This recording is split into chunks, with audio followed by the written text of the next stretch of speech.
Hallelujah.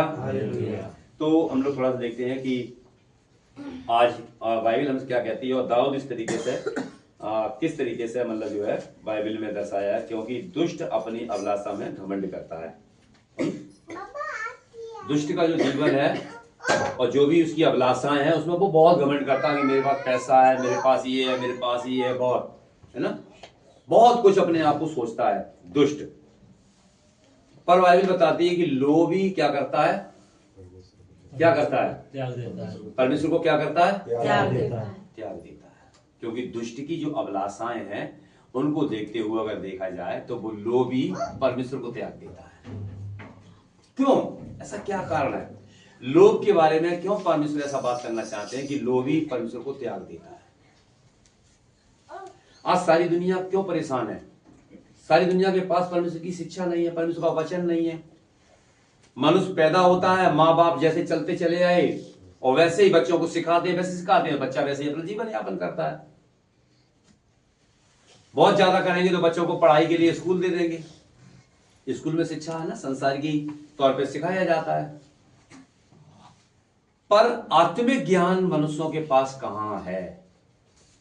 और जहां है वहां लोग सुनते नहीं, समझते नहीं है, वहां जाते नहीं है, समय नहीं है वहां के लिए। मनुष्य खूब कमाता है, खूब पैसा पैदा करता है, रात और दिन लगा रहता है, मेहनत बहुत करता है, पर अगर वो व्यक्ति ये कहे मैं अच्छा एक जीवन जी रहा हूं, तो कोई उसका अच्छा जीवन नहीं है। ये संसार के लोग भी बहुत मेहनत करते हैं, बहुत परिश्रम करते हैं, बहुत पैसा कमाते हैं, कोई शांति नहीं उनके पास। मसीह के लोग थोड़ा काम करते हैं, थोड़ा कमाते हैं, लेकिन ज्यादा आशीष मिलती है उनके पास। ऐसा क्या कारण है? क्योंकि मसीह के लोग क्या करते हैं, अपनी खेती को क्या करते हैं, बंजर नहीं रखते हैं। लेकिन संसार के लोग क्या करते हैं, खेती को बंजर करके रखते हैं। संसार में कमाया, संसार में चला गया, संसार में कमाया, संसार में चला गया। अगर वो काश अगर खेती को अगर ना बंजर ना रखते, बोते, जानते, समझते, तो वो कभी दुख ना उठाते, कभी प्रॉब्लम में ना आते, कभी उनका पैसा लूटा ना जाता। बड़े से बड़े मैंने धनियों को देखा है कि कोई भी जब उनके पास बीमारी आती है एक्सपायर्ड किसी भी तरीके की, तो उनका पैसा का पलायन होना शुरू हो जाता है ऑटोमेटिकली। मैं कहूंगा कि गुड़गांव के अंदर एक हॉस्पिटल है, मेधांता बोलते हैं, पता नहीं कौन सा है, मेधांता बोलते हैं।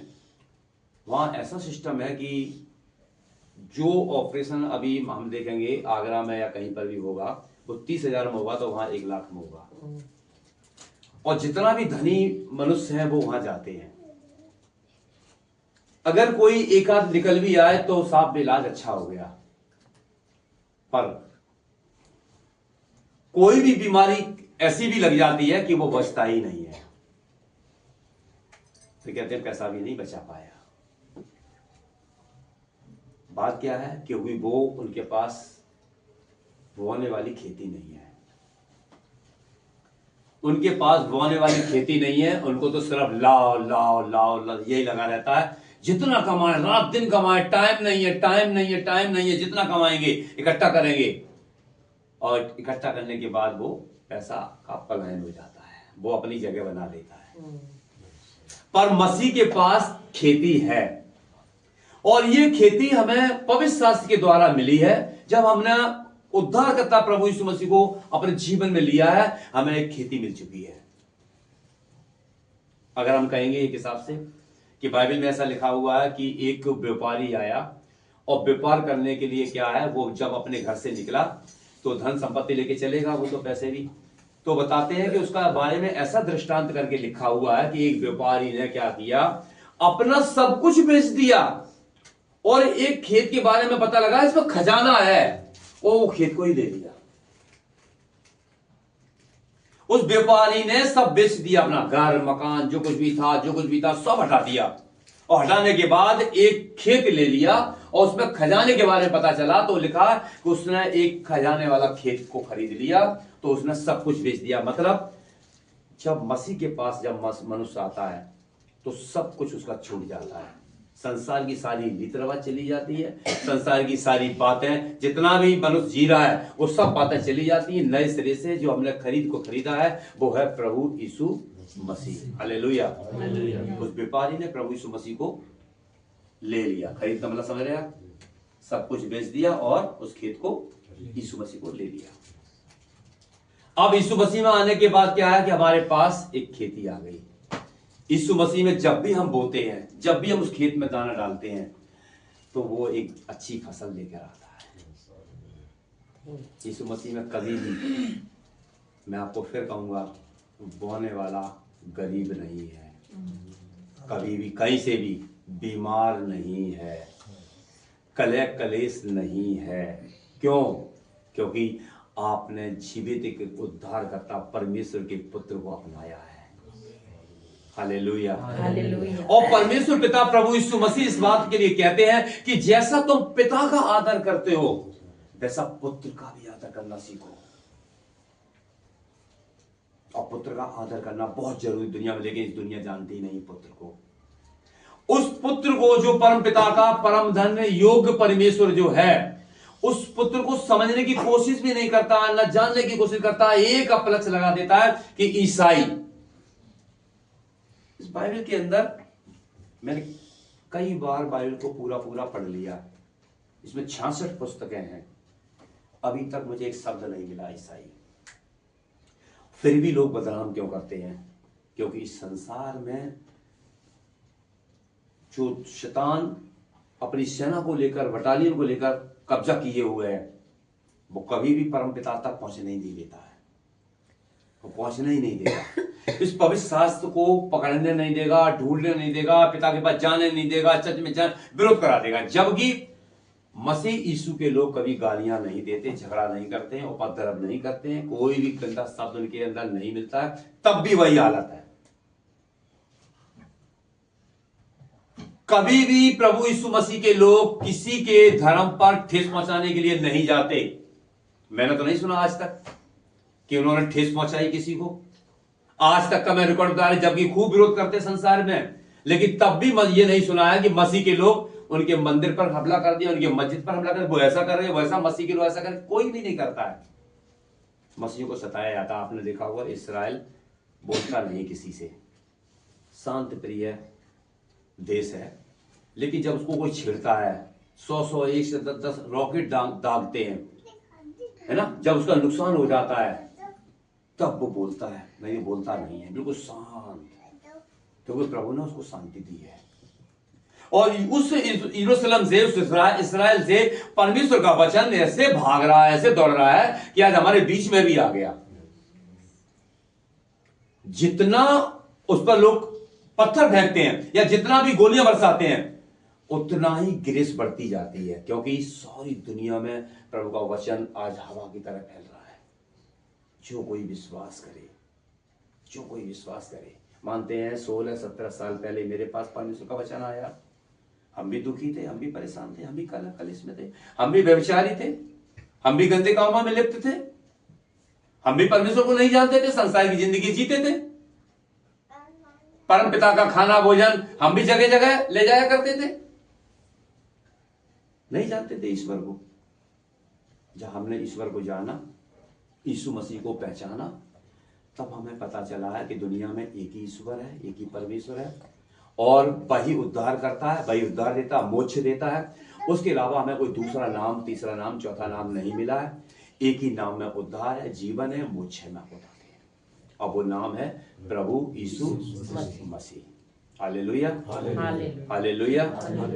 तो सभी लोग जानते हैं कि यीशु का नाम एक ईश्वर मतलब है, एक शाश्वत पिता जो ईश्वर है, और मसीह का नाम है कि एक मसीहा है, दुनिया में हमें बचाने आया है, कहते हैं बचाने वाला। यीशु का नाम है बचाने वाला, छुड़ाने वाला, हमें पापों से, हमें अशांति से हमें निकालने वाला यीशु का नाम है। हालेलुया। तो आज हम लोग थोड़ा सा देखते हैं कि आज परमेश्वर में आने के बाद मनुष्य लोभी क्यों होता है, क्या कारण है कि लोभी परमेश्वर को भी त्याग देता। और आगे नीचे लिखा हुआ है कि त्याग देता है, उसके बाद क्या करता है, उसका तिरस्कार करता है। तिरस्कार करता है। परमेश्वर को छोड़ने के बाद तिरस्कार करता है। कौन सा परमेश्वर, कैसा परमेश्वर है, कैसा परमेश्वर है ये ये ठीक नहीं है परमेश्वर, हमारा परमेश्वर ठीक है। ऐसा करता है मनुष्य। लोभी क्या करता है कि परमेश्वर को त्याग देता है, उसका तिरस्कार भी करता है। तिरस्कार भी करता है, कोई बात नहीं। थोड़ा सा हम लोग थोड़ा सा और देखेंगे। अभी भजन सहायता निकाल लीजिए 103, भजन सहायता 103 का अब पहला पढ़िए। हे मेरे मन, यहोवा को धन्य कह, और जो कुछ मुझ में है वो उसके पवित्र नाम को धन्य कह। दोबारा बोलो। हे मेरे मन, यहोवा को धन्य कह, और जो कुछ मुझ में है वह उसके पवित्र नाम को धन्य कह। आप समझ रहे? हे मेरे मन, यहोवा को धन्य, क्या कहो? यहोवा को धन्य, धन्य कहो। मन, क्या? मन, मेरा मन परमेश्वर को क्या कहे? धन्य कहे, है ना? आप तो धन्य है पिता परमेश्वर, धन्य कहे मेरा मन, है ना? ठीक है। और इसी तरीके से हम लोग आज नीति वचन में देखते हैं तो परमेश्वर का वचन हमें इस तरीके सिखाता है। जब सुलेमान इस बात के लिए लिखता है 4:23 नीति वचन, उसमें लिखा है सबसे अधिक अपने मन की रक्षा कर। तेरा मूल स्रोत वही है, मूल स्रोत मतलब मैन, बॉडी के अंदर मैन वही है, कोई नहीं है पूरी बॉडी के अंदर। अभी आप बात करें कि आपके पूरे शरीर के अंदर मैन क्या है? मैन कोई आंखें बताएगा, कोई कुछ बताएगा, लेकिन मैन तो मन है भाई। मन जो आएगा तो मन आएगा तो माइक पकड़ेंगे, और मन नहीं होगा तो माइक को नहीं पकड़ेंगे। मन आएगा तो मोबाइल चलाने लगेंगे, मन नहीं आएगा तो ये रखा है। मन आएगा तो बाइबल पढ़ेंगे, मन नहीं आएगा तो बाइबल नहीं पढ़ेंगे। मन आएगा तो खाना खाएंगे कि अभी मन में नहीं खाना, अभी मन नहीं है खाना, मन नहीं है अभी, है ना? मेरी बात को समझ रहे? जब मन में आएगा तभी तो होगा। कोई भी काम हो जब तक मन में नहीं होगा आप नहीं करेंगे। अरे अभी इसका मन नहीं है, दूध पीने का बच्चे का मन नहीं है ना? अब वहां जाने का मन नहीं है तो मन ही। तो मन क्या है? मनुष्य के अंदर एक मेन स्थान है मनुष्य के अंदर, और उस मन पर शैतान ने कब्जा बना लेता है। कब? जब संसार की रीत रिवाजों को जब वो फॉलो करता है। मान लीजिए शैतान का अड्डा कब बनता है? जब मनुष्य परमेश्वर की शिक्षा से दूर रहता है, तब उसका शैतान का अड्डा बन जाता है। फिर वो तमाम प्रकार की वो बातें उसके अंदर आती हैं जो मनुष्य और सोच भी नहीं सकता कि ये मनुष्य ऐसे कैसे बोल सकता है। इसीलिए लोभी क्या करता है? परमेश्वर को त्याग देता है और उसका फिर तिरस्कार भी करने लगता है। कोई परमेश्वर नहीं, बेकार है, सब गलत सिखाते, सब लोग ऐसा करते हैं। हमने आपको अपनी ताजी गवाही बताई कि मैं इतना परेशान व्यक्ति था, मैं भी एक गंदा व्यक्ति था, लेकिन परमेश्वर ने मुझे बहुत अच्छा बनाया।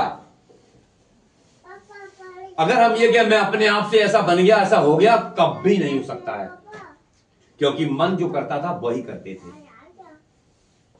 और मन पर कब्जा शैतान का था।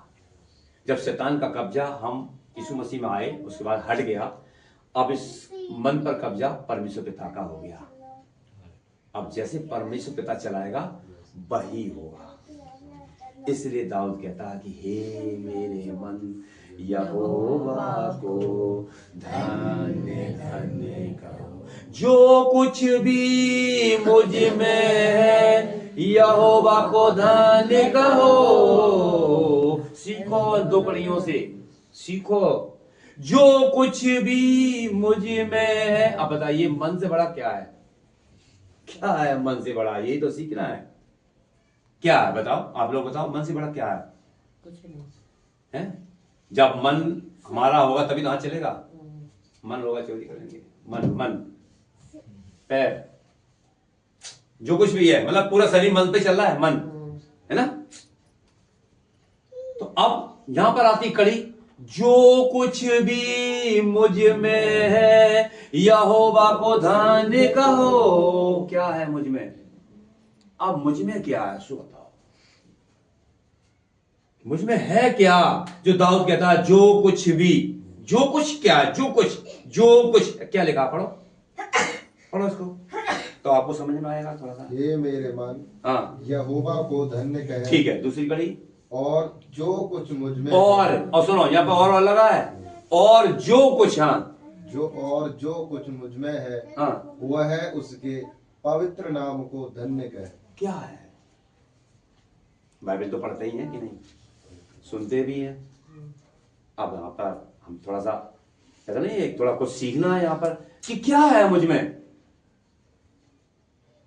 भाई मन पर हमने बताया मन सबसे बड़ा, भाई नीति वचन क्या कहता है?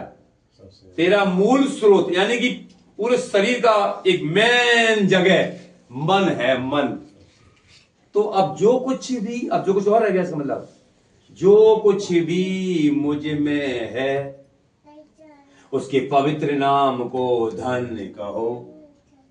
अब यही तो एक थोड़ा सा काफी कंफ्यूज हो रहा है कि ऐसा क्या है मेरे अंदर। मान लिया हाथ पैर जो कुछ भी शरीर का अंग चलता है वो चलता तो मन से ही है। अब जो कुछ भी, अब क्या रह गया शरीर के अंदर? आज का खाना खाया था वो रह गया, क्या है? क्या है बताओ, क्या है? शरीर प्राण आत्मा। शरीर प्राण आत्मा, ये भी मन पे ही चलता है। अब जो कुछ भी, जो तो शरीर आत्मा प्राण का जो कुछ भी रह गया, जो कुछ में नहीं है वो भी तो है ना, मेन तो वही है। कहते हैं ना आत्मा परमेश्वर का मेन है, उसके अंदर शरीर प्राण और उसमें ना सब, और उसको मेन बॉडी वही बना दिया। मूल स्रोत मतलब मन पे, उसी पे चलेगा। शरीर आत्मा प्राण जो है मन पे ही कब्जा है सब। मन जो मन करेगा वही होगा, जो मन करेगा, है ना भाई। संग नहीं चलेगा, शरीर आत्मा प्राण कहां जाएगा? संग ही संग चलेगा। तो अब लिखा और जो कुछ भी, है ना, जो कुछ भी। और अब तो अब क्या शरीर के अंदर है? देखिए ये एक भजन है, मैं आपको सिखाती हूं। ये भजन को एक लेखक लिख रहा है और दाऊद इस भजन को गा रहा है। जो कुछ भी मुझ में है यहोवा को धन्य कहो। अब वो ऐसा क्यों ऐसा करके भजन गाया है?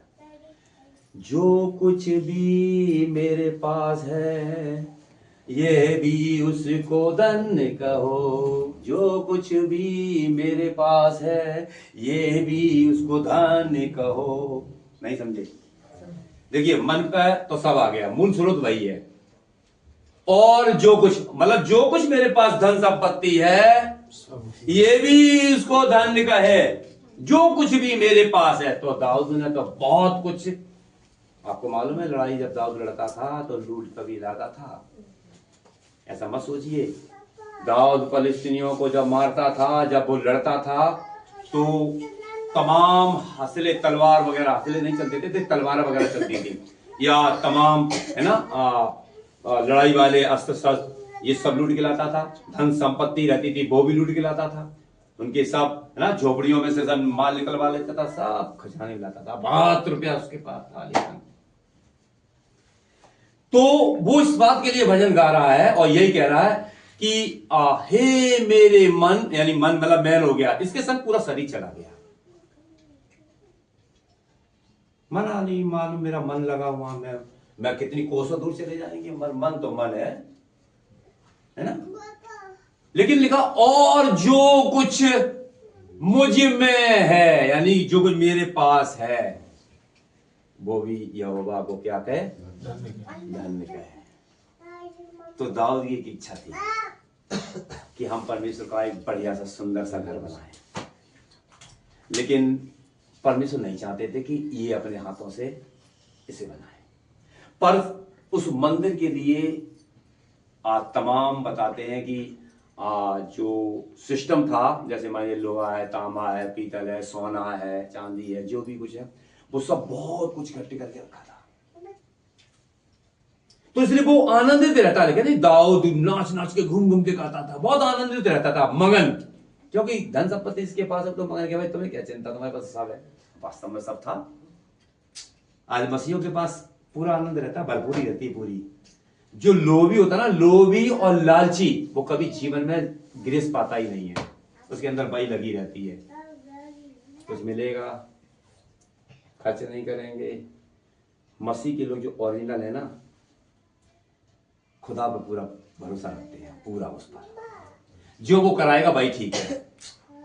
आधी देगा संतुष्टि है, पूरी देगा संतुष्टि है, लेकिन मनुष्य पर भरोसा न करना, बाइबल ये बताती है। तू संपूर्ण मन से परमेश्वर यहोवा पर भरोसा रखना, किसी भी मनुष्य से उम्मीद मत लगाना, क्योंकि वो झूठा है। हालेलुया, वो झूठा है। एक प्रभु के दास ने मुझसे कहा कि मैं प्रभु का भवन बनवा देंगे, मैं तुम्हें इतना रुपया देंगे, 10 लाख 12 लाख करीब 13 लाख आ जाएगा, हमें विदेश से मिलता है और ऐसे ऐसे है ना, हमारा गिरेस है और मतलब इतना आशीष है, उसमें हम दे देंगे। तो हम आगरा जाके पहुंच गए। हमने ठीक है भाई, जगह ले लो, ये कागज लो, ये बनवा लो, हाँ बन जा, अच्छी बात है, प्रभु का काम होगा। ये पता चला कि वो प्रभु के दास झूठ बोल गई। मैंने बाइबल को देखा, बाइबल बताती है कि तू मनुष्य पर भरोसा करता है। वो झूठ बोल गई, उन्होंने कि अभी नहीं, जे वो मतलब 2-4 चक्कर भी काटे, लेकिन कोई उसका कोई फायदा बेनिफिट नहीं मिला। कोई बात नहीं, मैं हाथ पांव रख के बैठ गए। मैंने कहा प्रभु ये सब ऐसे कैसे हो रहा है? आपके दास लोग अगर ऐसा बोलेंगे, ऐसा हो जाएगा, तो ये बाइबल ना समझ में नहीं आया। और बड़ी सत्यता पवित्रता ही होती है सेवकाई में, तो सेवकाई को बिगाड़ने वाले भी काफी लोग होंगे। जबकि मैं मानते हैं कि प्रभु के दास अच्छी आशीष है, पैसा है, तो पैसा एक बहुत बड़ी आशीष नहीं मानते हैं। बाइबल के हिसाब से देखेंगे, पैसा को आशीष नहीं कहते हैं, आत्मिकता को आशीष कहते हैं, धार्मिकता को आशीष कहते हैं। अगर आप जो दिमाग में उनके पास बहुत पैसा है, पता कितनी आशीष है, बहुत पैसा उनके पास, पैसा आशीष नहीं है। पैसा साथ में प्रभु देता है, रहता है, मैन परमेश्वर है। देखा, 2 स्वामियों की सेवा मनुष्य नहीं कर सकता, इसलिए कहा। पता है आप फरीसी लोग ना, फरीसी लोग ये भी लोग करते थे, है ना। और लोग की खातिर मैं आप लूका पुस्तक निकालो, थोड़ा पढ़वाएंगे उसका ना, 16 अध्याय 16 का 14 पढ़ो, है ना, 16 का 14। फरीसी जो हाँ लोभी थे, हाँ यह सब बातें हाँ सुनकर हाँ, उसका उपहास करने लगे। क्या करने लगे? उपहास। उसने उनसे कहा, इतना। फरीसी जो लोभी थे, ये सब बातें सुनकर उसे ठट्टों में उड़ाने लगे। हाँ ठीक है, उपवास करने लगे यानी ठट्टों में उड़ाने लगे। फरीसी ये कौन थे? फरीसी कौन थे? ये लोभी थे। और यीशु मसीह की बातें सुनकर ये ठट्टों में उड़ाने लगे। बात को हमें समझ रहे सभी लोग की नहीं, ठट्टों में उड़ाने लगे ये, क्या हम तेरी फिर कभी सुनेंगे, क्योंकि लोग कच नहीं करना चाहते थे। आज मसीह में लोग बहुत आज कमजोर इसीलिए लोग होंगे। ठीक है, नीति वचन जब हम 28 को निकालते हैं तो उसके 22 को पढ़ना सीखना, 22 का पता लगेगा ना। लोभी जन हाँ धन प्राप्त करने में हाँ उतावली करता है,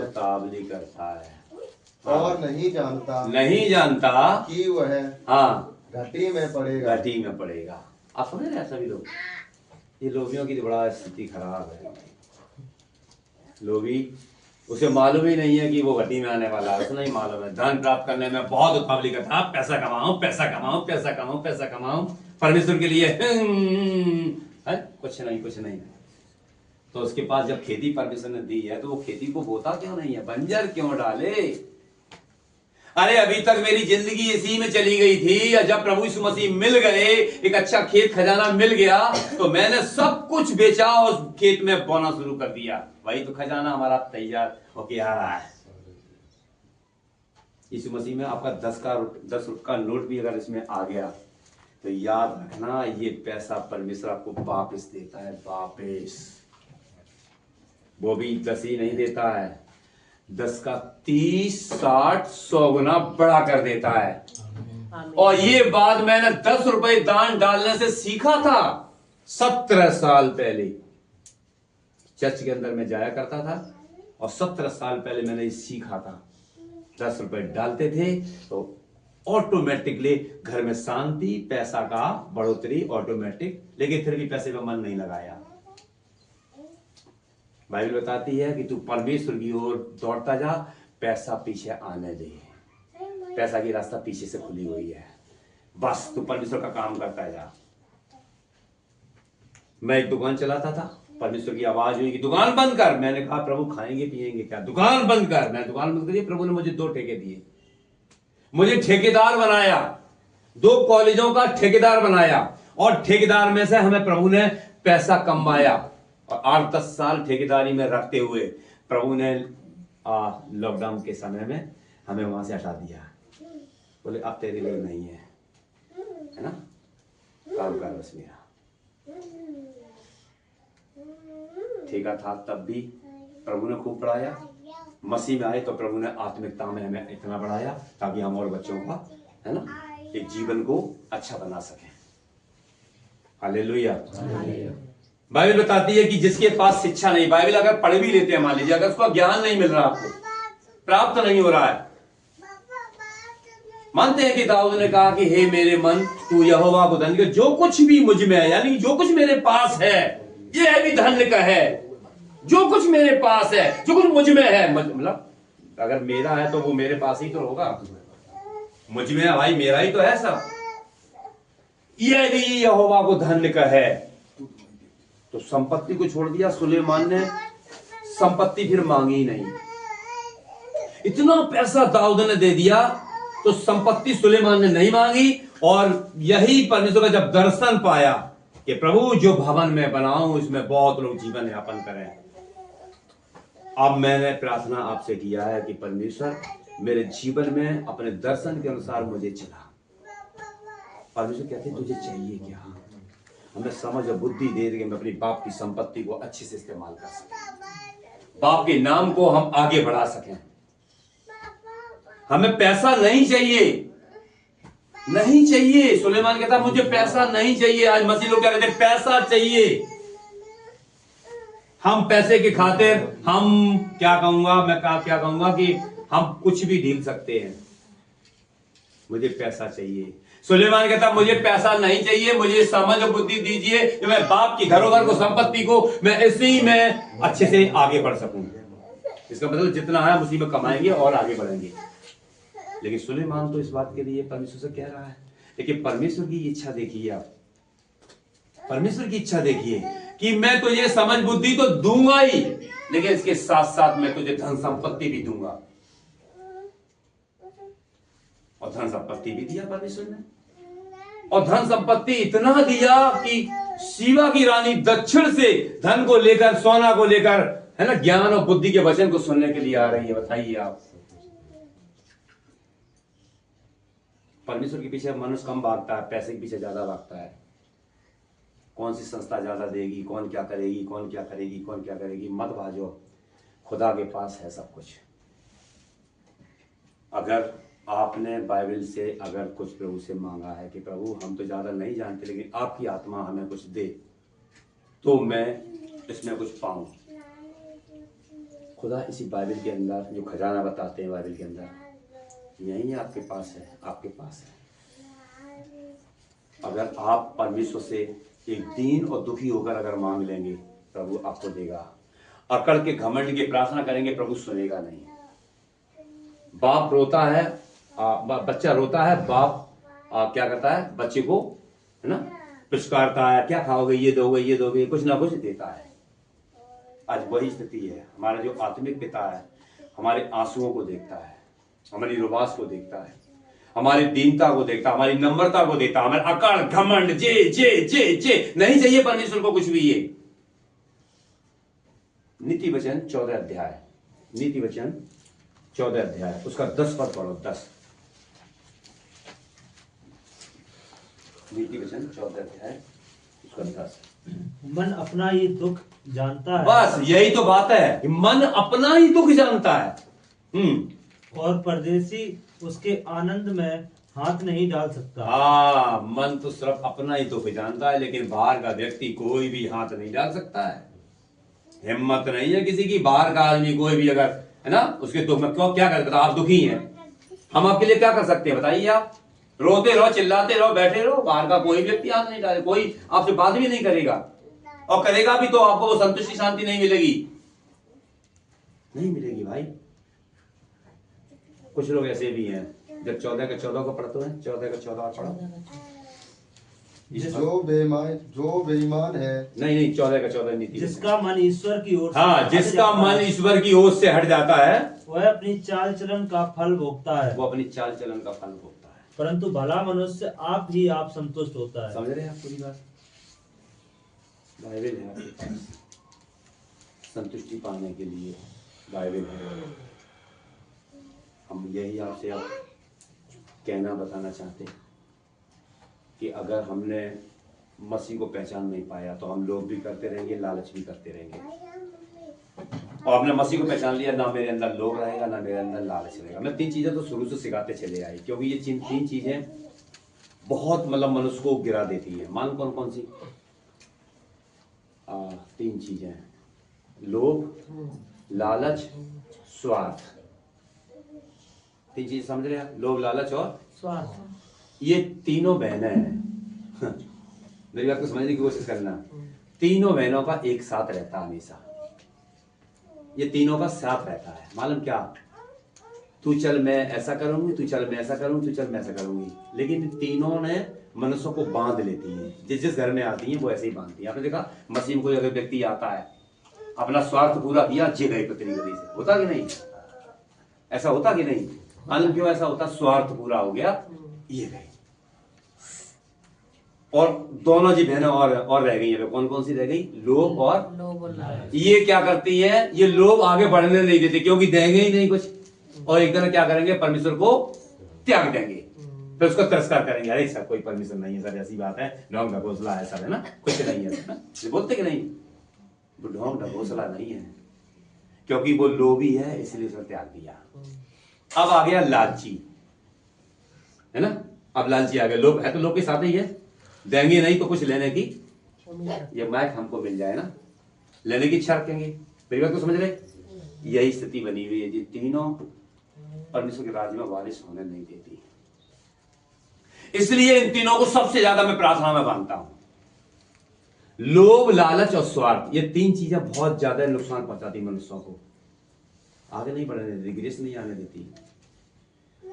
आज दुनिया के अंदर थोड़ा सा भी अगर मनुष्य विश्वास करके चलता है कि यीशु मसीह प्रभु है, परमेश्वर है, ईश्वर है, और जिंदा है और सुनता है, तब भी तो प्रभु हाथ फैलाने के लिए भिखारी नहीं बनाता है।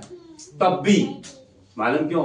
शर्म आएगी जिस दिन अगर कोई यीशु मसीह के नाम से अगर हाथ फैला के भीख मांगने लगे, नहीं। और अगर पूरी रीत से अगर इस बाइबल को अपने अंदर उतार के चलता है, डर और भय के साथ जीवन व्यतीत करता है, नम्रता के साथ करता है, तो उसको तो फिर इस दुनिया में कोई छू ही नहीं सकता। जब वो जहाजों पे चलते हैं, जब वो गाड़ियों पे चलते हैं, जब उनके अंदर कुछ क्वालिटी होती है, तब लोग एक दूसरे को देखकर चिढ़ते हैं। क्या करोगे बताओ? क्या करोगे बताओ? क्या करोगे? दूसरों को देखकर चिढ़ना, ऐसा करना, क्या करोगे? क्योंकि जो ग्रेस उसने पाई है वो बाइबल को सीना में रख के पाई है कि ये बाइबल का एक एक वचन तेरा ताया हुआ है प्रभु, और ये मेरे दिल में, मेरे मन में, मेरे समा जाए प्रभु, ताकि मैं तेरे वचन को लेकर चलूं। और प्रभु के वचन को जब लेकर मनुष्य चलता है, पता कोई भी अंधकार की शक्ति नहीं छूती है, कोई भी मनुष्य आपका तिरस्कार नहीं करता है, क्योंकि आपके पास परमेश्वर का शब्द है। शब्द नहीं है, वचन नहीं है, तो आप तिरस्कार भी किए जाते हैं। आप वचन पर नहीं चलते हैं तो आपका लोग अपमान भी कर देते हैं। जबकि प्रभु ऐसा बोलते हैं कि तू कभी अपमान, तेरा कभी अपमान नहीं होगा, तू कभी लज्जित नहीं किया जाएगा।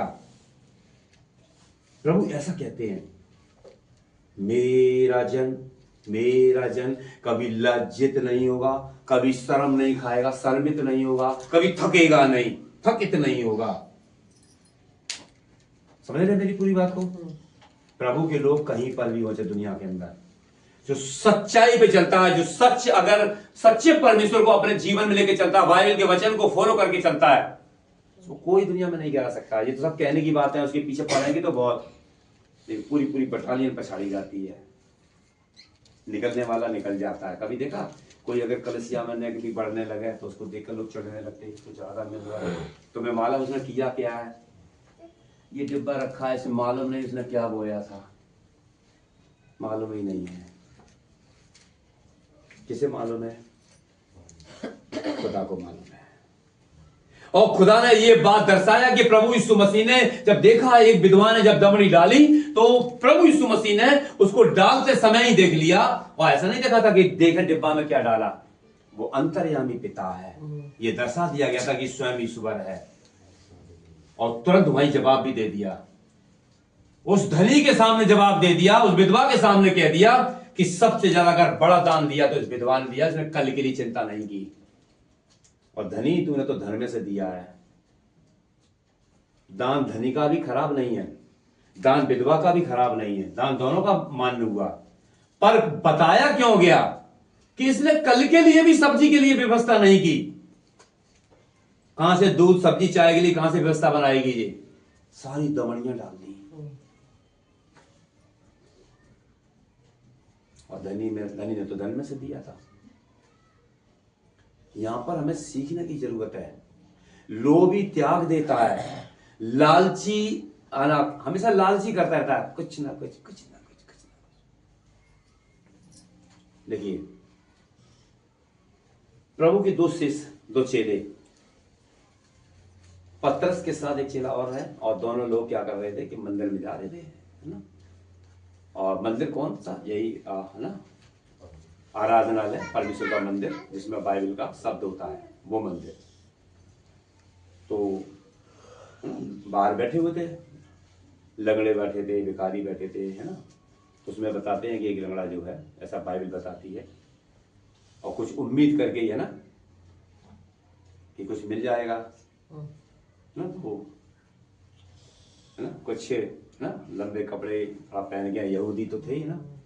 और प्रेरित, तो प्रेरित का मतलब होता है कि है ना बहुत पवित्रता से जीने वाले लोग, परमेश्वर की संतान, एक अलग से दिखते हैं, कुछ है ये लोग, है ना, मांगने लगा, कुछ उम्मीद तो होती है कुछ, है ना, दे दो।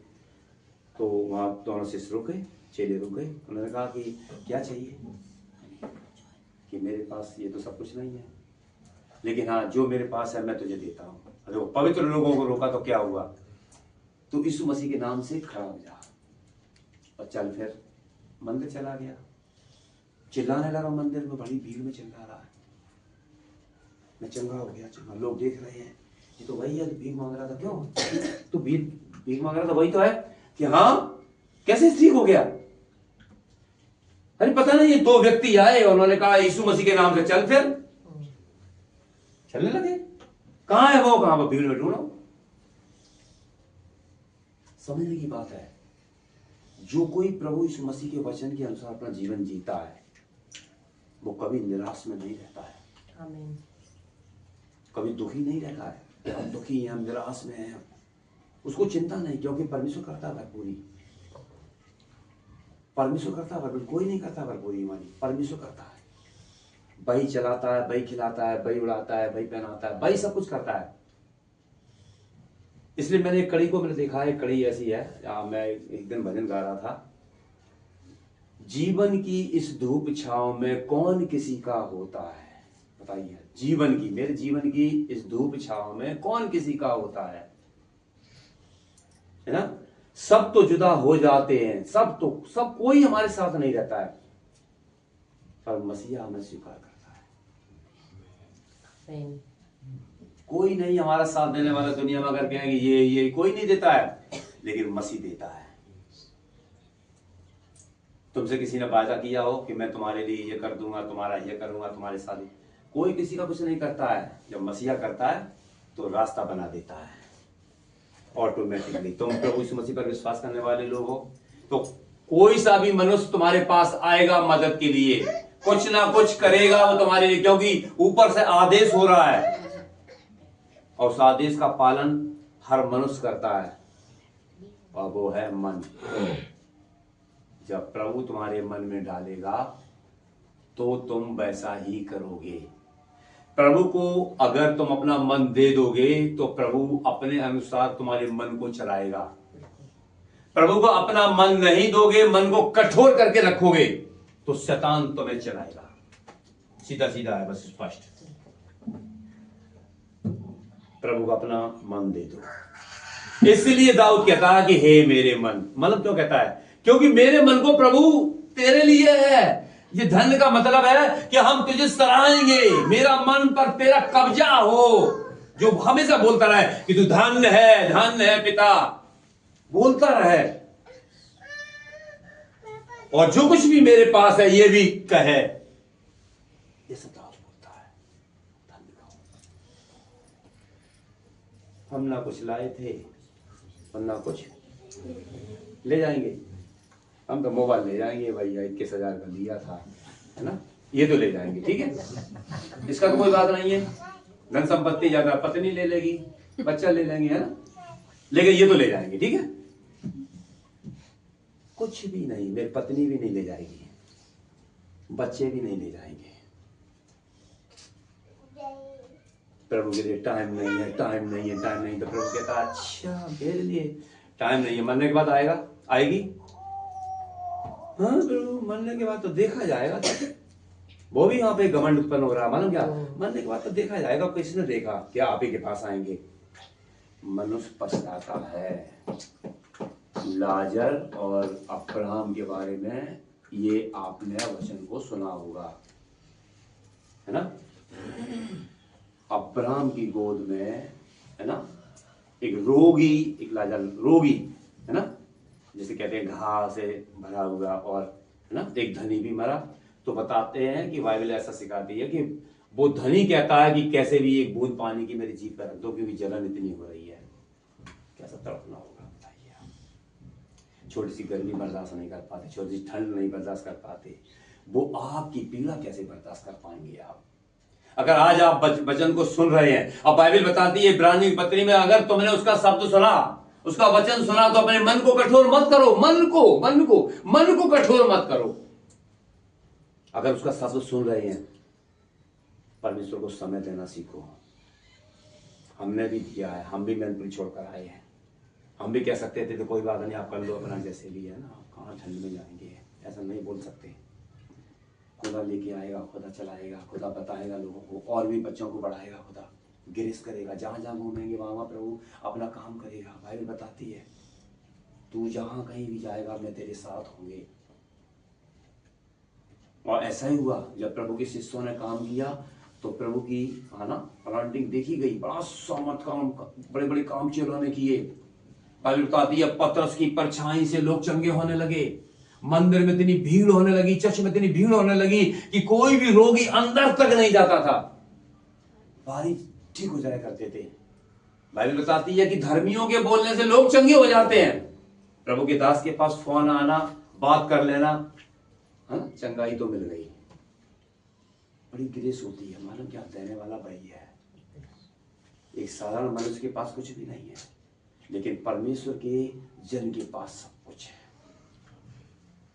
यीशु मसीह को कुछ लोगों ने साधारण रूप से देखा, इसलिए कुछ लोग रह गए। और जिन्होंने देखा यीशु मसीह ये मरियम का पुत्र बाद में हुआ, अगर पवित्र आत्मा से आया बाद में हुआ। सबसे पहले तो ये कौन है? ईश्वरीय जन है, ईश्वर का जन है, ईश्वर का पवित्र जन है। कुछ स्त्रियां यीशु मसीह की मां को ज्यादा बढ़ावा दे रही थी कि धन है वो स्तन जिसका तूने दूध पिया है, लेकिन प्रभु यीशु मसीह वहां बात काट देते हैं। प्रभु यीशु मसीह कहते हैं हाँ, धन वो भी हैं जो प्रभु के वचन को सुनते और मानते हैं। हालेलुया। आप समझ रहे सभी बात? क्योंकि अगर आप वचन को सुन रहे हैं, कभी भी इस वचन को हल्के में मत लेना। मैं आपसे निवेदन करके हाथ जोड़ के कह रहा हूं, अगर आप ऐसे ही हल्के में ले गए तो ये 2025 जो अभी लग गई है, ये जो बिना मसीह हैं, आपके हो सकता है रिश्तेदार होंगे, हो सकता है आपके पड़ोसी होंगे, हो सकता है आपके अपने लोग होंगे, जितना हो सके उनको वचन बताओ, उन्हें प्रभु में शिक्षा दो, उन्हें सिखाओ, ताकि वो प्रभु के पास आए। ज्यादा प्रॉब्लम उन्हीं के पास बढ़ जाएगी। 25 उनके लिए बहुत खतरनाक है। मसीह के लिए ठीक है, अगर वो दुआ प्रार्थना में लगे रहेंगे, प्रभु के पास रहेंगे, वो कहते नहीं है कि कोई भी वायरस अगर गई है या कुछ भी ऐसा गया तो आपको बचा लेगा। और जो हम पुराने नियम से देखते चले आ रहे, पुराने नियम से देखते हुए चले आ रहे, हमने अभी लॉकडाउन के समय में भी देखा है, जो परमेश्वर के दास ने हमसे झूठ बोला, पता नहीं ऐसे कितनों से बोला होगा, जवान उनकी जो है स्त्री परमेश्वर ने उठा ली, बुला लिया, आ जाओ, अभी लॉकडाउन के समय में, है ना। परमेश्वर के यहाँ पक्षपात नहीं है, मैं ये कहना चाहते हैं। अगर वो कहना कि परमेश्वर का दास है, परमेश्वर का दास है, तो क्या झूठ फरेब के लिए दास है? झूठ फरेब के लिए है क्या? गाली देने के लिए या तमाम ऐसे काम करने के लिए है? नहीं। परमेश्वर के अगर सेवक हैं तो पवित्रताई से, सबसे पहले जो अभी बेटी बोल रही थी, सबसे पहले मनुष्य को पवित्र बनना पड़ेगा, उसके बाद उसके वचन के अनुसार जीवन जीना पड़ेगा, तब उसको लंबी आयु और अच्छा ग्रेस मिलेगा। कौन नहीं चाहता मुझे एक अच्छी आयु मिले, अच्छा जीवन हो, शरीर भी भला चंगा रहे, है ना। अभी भजन साहता आप पढ़ी रहे, जो कुछ भी मुझ में मेरे पास है सब यहोवा को क्या कहे? धन्य कहे। इसका दूसरा आप पढ़ो, अभी समाप्त करेंगे, समाप्ति का 5 मिनट रह गए ना। 1 से 3 का दूसरा।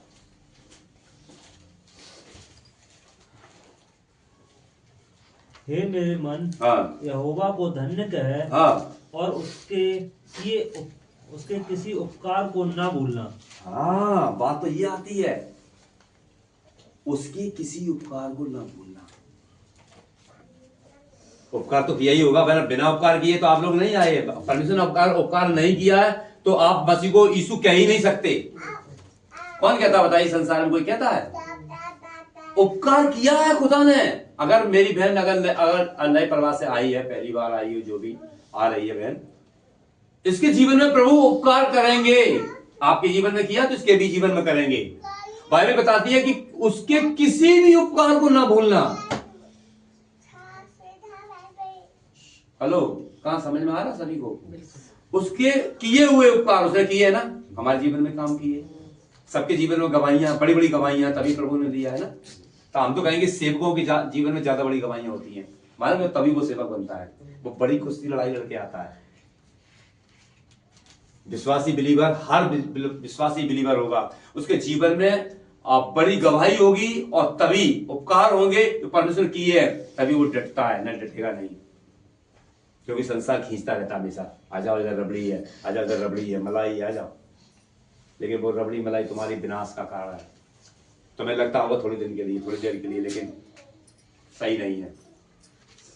इसलिए उसके किसी भी उपकार को ना भूलना। तीसरे को पढ़ो। वही तो तेरे सब अधर्म को क्षमा करता है। क्षमा करता है। हाँ, वही तेरे सब अधर्म को क्षमा करता है। आप समझ रहे?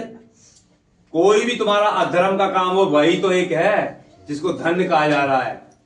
तुम्हारे सारे अधर्म को क्षमा करता है। आगे, और तेरे सब रोगों को चंगा करता है। कोई भी रोग शरीर के अंदर अगर है, मान लीजिए शरीर के अंदर कोई भी रोग कहीं से भी है, सर के बाल से पैर के नाखून तक, वही चंगा करता है। कोई दुनिया में नहीं है। डॉक्टर के पास जाओ, वैद्य के पास जाओ, तमाम जगह घुमाओ, चंगा करने वाला तो एक ही पिता है, जिसका नाम है प्रभु यीशु मसीह। उसका चौथा पढ़ लो, लास्ट कर देते हैं समाप्त। वही तो तेरे प्राण को नाश होने से बचा लेता है। हालेलुया। वही तेरे प्राण को ना नाश होने से क्या कर लेता है? बचा लेता है। जिसकी आप कथा सुन रहे हैं आज, मेरे भाई मेरी बहनों, मैं आपसे ये कहना चाहते हैं, आज आपका जो बचाव हुआ है या हो रहा है आगे के लिए, वही एक पिता है जिसका नाम है प्रभु यीशु मसीह। तुम्हारे प्राण को भी बचा लेता, तुम्हें मरने नहीं देता, नाश नहीं होने देता।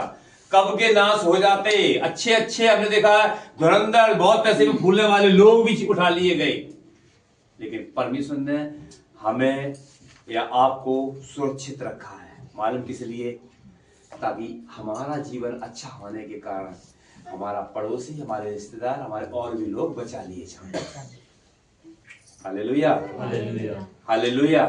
आप सभी समझ रहे हैं इस बात को कि नहीं? हमारा अच्छा जीवन होगा, हमारे अंदर एक बड़ी आशीष होगी, तो हम दूसरों को बचा सकते हैं। बाइबल बताती है एक अंधा दूसरे अंधे को मार्ग नहीं दिखा सकता है। परमेश्वर ने आपको भला चंगा करके रखा है, किस लिए? ताकि दूसरों को भी आशीष मिले।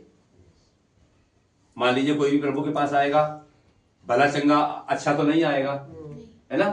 कैसे लोग आएंगे पता है? संसार जब तिरस्कार करता है, डॉक्टर के पास गए, डॉक्टर से सही नहीं हुआ, क्या तिरस्कार ही है कि नहीं तिरस्कार? आप तांत्रिक क्रिया के पास गए, ऐसे करने वालों के पास गए, है ना? तांत्रिक क्रिया करते हैं ना, जैसे भगत है, मुल्ला जी हैं, तमाम, है ना? और उन्होंने भी नहीं सही कर पाए, फिर क्या करोगे? मान लीजिए डॉक्टरों के पास गए, दवाई मेडिसिन या कुछ भी आपको आराम नहीं किया, फिर क्या करोगे? प्रभु ऐसे सारे लोगों को लेता है जो संसार उनको मना कर देता है, लेता है प्रभु लेता है, ठीक है? तो आपके जीवन में एक बड़ा उपकार हुआ है, और जब लेता है तो प्रभु उनको भला चंगा भी करता है। लिखा वही तेरे रोगों को चंगा करता है। कोई भी रोग हो अंदर, कोई भी हो, आंखों में हो, पैरों में हो, शरीर में हो, सब रोग को वो चंगा कर देगा। देखा अंदरूनी रोग भी निकल के बाइबल में आए हैं, है ना? खून बहने वाली महिला, कैंसर रोग, बच्चादानी में गांठ है, ये तमाम प्रकार की कुछ भी हो, प्रभु सब ठीक कर देता है। इसलिए लिखा है तो उसके उपकार को ना भूलना, बिल्कुल ना भूलना, क्योंकि वही तेरे रोगों को चंगा करता है और वही तुम्हें सुरक्षित रखेगा। उसके खिलाफ कभी खड़ा मत होना, कभी यहूदा इस्करियोती मत बनना, कभी भी। यहूदा इस्करियोती बनने के बाद पेट फटता है सीधा, बचा नहीं पाएगा इस दुनिया में कोई भी। मैंने देखा है कई जगह, मैंने गवाहियां सी सुनी है, और मैं सुनी नहीं, मैंने अपने जीवन में भी देखी है। जिसने मेरे आगे ऐसे करके लात ऐसे कर रखी, मुझे निकलने नहीं दिया, वो हमने ढूंढने से भी, अगर हम लोग ऐसे कर ढूंढे दिया लेके, कभी मिल नहीं रहा है। वो बाइबल का वचन पूरा हो गया। तू अपने शत्रुओं को, अपने दुश्मनों को ढूंढने से भी नहीं पाएगा। और ऐसा नहीं है जवान बलवंत गाली देने वाला जमीन से उठा लिया गया। कैसे बड़े काम परमेश्वर करता, तुम्हारे शत्रुओं से वो लड़ता है, पलटा देता है। मैंने देखा उसकी सेवकाई पे एक पास्टर को गाली देने वाला व्यक्ति फांसी लगा के मर गया। ताजी गवाही है बिल्कुल। अभी महीना मुश्किल से हुआ होगा। दो गाली दो, पास्टर को गाली दो, चलो और दो, अच्छे और दो आप। इतना हाथ जोड़ने के बाद भी मनुष्य नहीं मानता है। यह है बाइबल। इस बाइबल को कभी हल्के मत लेना। आपने दुनिया में क्या किया क्या नहीं किया, वो सारी चीजों को परमेश्वर क्षमा करता है। ऐसा परमेश्वर है। इसलिए उसकी आज्ञा मानो, उसके पीछे चलो। सोचो थोड़ी देर के लिए कि मैं क्या था, मैं क्या हूं और कहां पहुंच गया हूं। यही बाइबल है। इसलिए नाम बदलने की जरूरत नहीं है। कोई भी धर्म से आप आए हो, मसीह यीशु में कोई भी बदलने की जरूरत नहीं है, पर आप अपने कर्म को तो बदलेंगे। आपका कोई भी गंदा काम, अशुद्ध काम है, प्रभु स्वीकार नहीं करेगा, क्योंकि प्रभु पवित्र है। वो कालवरी क्रूस पर अपनी जान को दिया है, वो पवित्र है। उसका लहू हमारा जीवन का स्रोता बन गया। वो हमें जीवन दिया है। वो तब भी था, आज भी है और जगत के अंत तक रहेगा। परमेश्वर वचन सबको आशीष दे। आमीन, आमीन। थैंक